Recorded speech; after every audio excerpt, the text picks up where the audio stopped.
एक कहानी में ये ऑपरेशन पराक्रम की भी जानना चाहूंगी, क्या था ये? देखिए, ऑपरेशन पराक्रम तो सारी दुनिया जानती है। ये जब हमारे ऊपर पार्लियामेंट में अटैक हुआ था, तो अटैक एक अपनी जगह पे चीज़ होती है, लेकिन अब उस अटैक का जो जो इम्प्लीकेशंस है उसको समझना ज़रूरी है। अटैक किस पर हुआ था? हमारे पार्लियामेंट पे। अगर उस समय हमारे सिक्योरिटी फोर्सेस जो वहाँ मौजूद थे, अगर टाइमली एक्शन नहीं लेते, तो कई सारे हमारे जो लीडर्स हैं उनके ऊपर खतरा हो सकता था। लीडर्स हाईजैक हो सकते थे, किडनैप हो सकते थे। किडनैप करके फिर वो अपनी डिमांड करते, जैसे 814 IC 814 को उन्होंने किडनैप किया, कांधार हाईजैक किया था, और उसके बाद ये जो मौलाना मसूद अजहर, मसूद अजहर वगैरह ये उनको लोग छुड़वा लिया। छुड़ाना छूट गए ये लोग। उस तरह की सिचुएशन हो सकती थी। तो और ऊपर से हमारा संविधान का वो प्रतीक है, वो हमारे संविधान का प्रतीक है हमारा पार्लियामेंट, उसके ऊपर हमला देश कैसे बर्दाश्त कर सकता है? तो इसलिए हमने उस समय पूरी की पूरी जो हमारे इंडियन डिफेंस फोर्सेस हैं, सबको वेस्टर्न बॉर्डर पे मोबिलाइज किया था। मतलब उस टाइम ऐसी तैयारी हो गई थी कि हम पाकिस्तान पे अटैक करेंगे। बिल्कुल।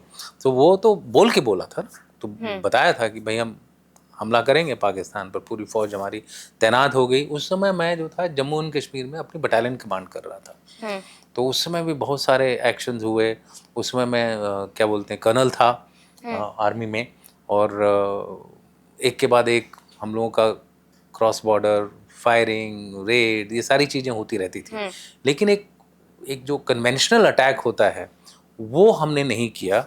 कुछ कारण रहे होंगे, उस समय तो मैं कर्नल था, तो मुझे नहीं पता कि स्ट्रेटेजिक लेवल पर क्या चीज़ें हुई हों, उस लेवल पे क्यों डिले हुआ हो, किस वजह से डिले हुआ, उसके बारे में हम ज़्यादा जिक्र नहीं करना चाहूँगा।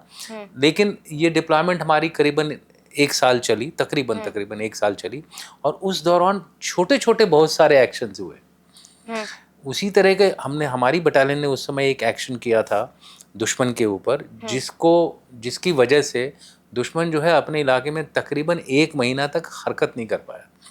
इतना बुरी तरह हमने उसको दबाया, उसकी कई सारी पोस्टें हमने एकदम बर्बाद कर दी, जमीन पे डाल दी।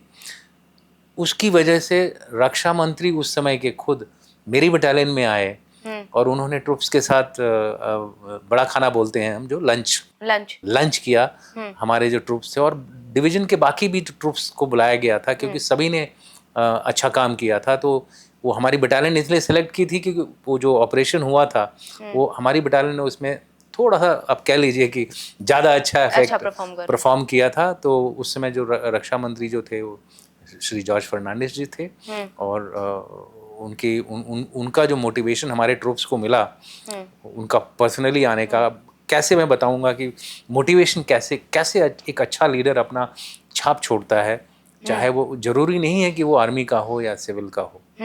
उसका जो वे ऑफ बिहेवियर है, जो जिस तरह से वो काम करता है, वो अपने आप में एक लीडरशिप की मिसाल बन जाता है। अब जिस दिन उनको वहाँ लैंड करना था मेरी बटालियन में, उस दिन फायरिंग शुरू हो गई पाकिस्तान की तरफ से आर्टिलरी फायर शुरू हो गया। नॉर्मली इस हालत में हम वीआईपी को बोलते हैं, मैसेज देते हैं कि सर यहाँ खतरा है, आप यहाँ मत आइए, आपका लैंड करना सेफ नहीं होगा, और हम ये फायरिंग हो सकता है काफ़ी देर तक चले, क्योंकि काउंटर रिस्पांस तो हम भी करेंगे।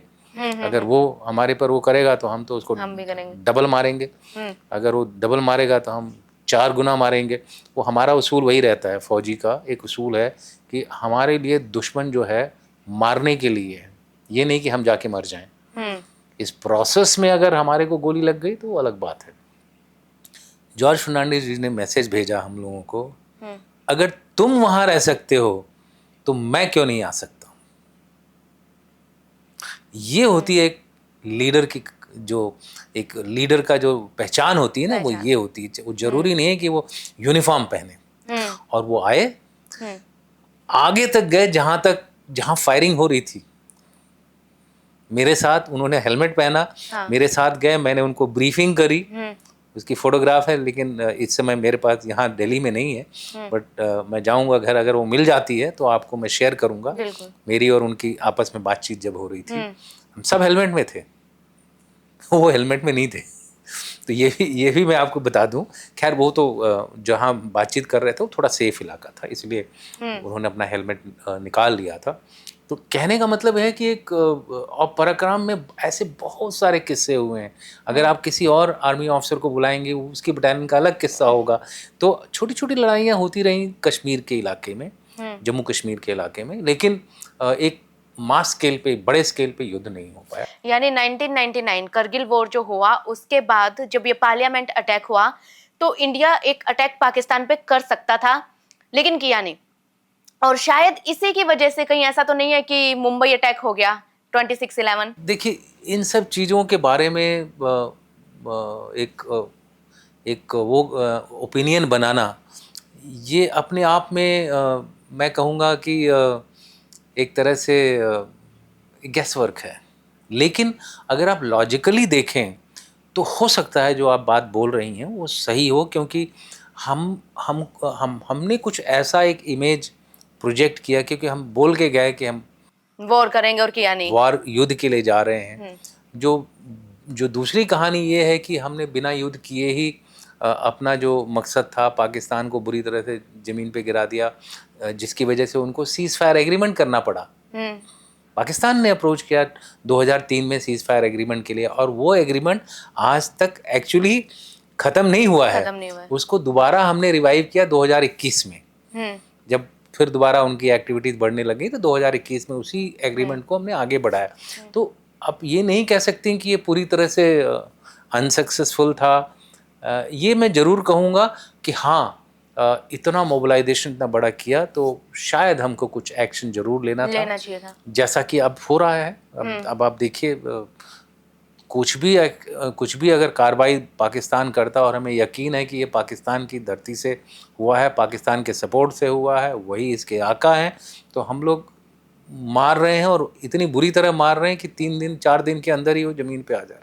वही बात ना कि उस वक्त नहीं मारा तो शायद कहीं ना कहीं ये मैसेज गया होगा कि इंडिया एक्शन नहीं लेता है। देखिए, इसमें पाकिस्तान और भारत दोनों ही एक न्यूक्लियर देश हैं, तो हमेशा ये न्यूक्लियर खतरा लगा रहता था कि अगर बड़ी लड़ाई हो गई तो न्यूक्लियर वॉर हो सकता है। ये भी एक कारण रहा हो, लेकिन उसको भी आपने देखा, अब सिंदूर में हमने उस बिलीफ को भी हमने ध्वस्त कर दिया है कि अब हम आपका न्यूक्लियर ब्लफ वाला जो कार्ड है उसको नहीं खेलेंगे। लेकिन उसके बाद जो पार्लियामेंट अटैक है, उसके बाद अगर हम मुंबई अटैक पे आए, ऑपरेशन ब्लैक टोर्नेडो फिर लॉन्च हुआ। उस वक्त आप कहाँ थे और आपको इसके बारे में कैसे पता चला, इस अटैक के बारे में? देखिए, 2008 में ये टेरर इंसिडेंट हुआ।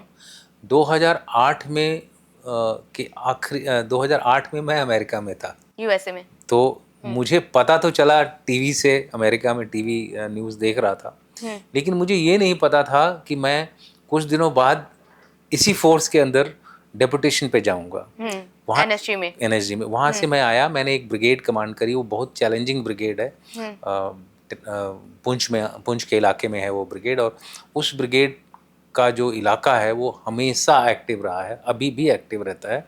तो उस ब्रिगेड को जैसे ही मैंने कमांड ख़त्म की, तो उसके बाद आर्मी ने मुझे डेपुटेशन पे एनएसजी में भेजा। तो वो था साल 2010 का, 2009 में मैं गया, और 2010 के आखिरी में, अक्टूबर में मैं एनएसजी में आया। तो उस समय जब मैं आया एनएसजी में, तो 2008 में एंड में अटैक, सितंबर में अटैक हुआ था। तो 1 साल से एनएसजी उस पूरे अटैक को स्टडी कर रही थी, एनालाइज कर रही थी, लेसन्स क्या क्या सीखे वो कर रही थी, और अपने बदलाव कर रही थी। तो मैं उस समय एनएसजी में तब आया जब इन बदलावों को जमीन पे उतारने की जरूरत पड़ी। तो कुछ हमने और ऐड भी किया, मेरा भी कुछ एक्सपीरियंस था जो आतंकियों के साथ। मैं इनफैक्ट अमेरिका में जब था तो मैं आतंकवाद पर ही पोस्ट ग्रेजुएशन करने गया था।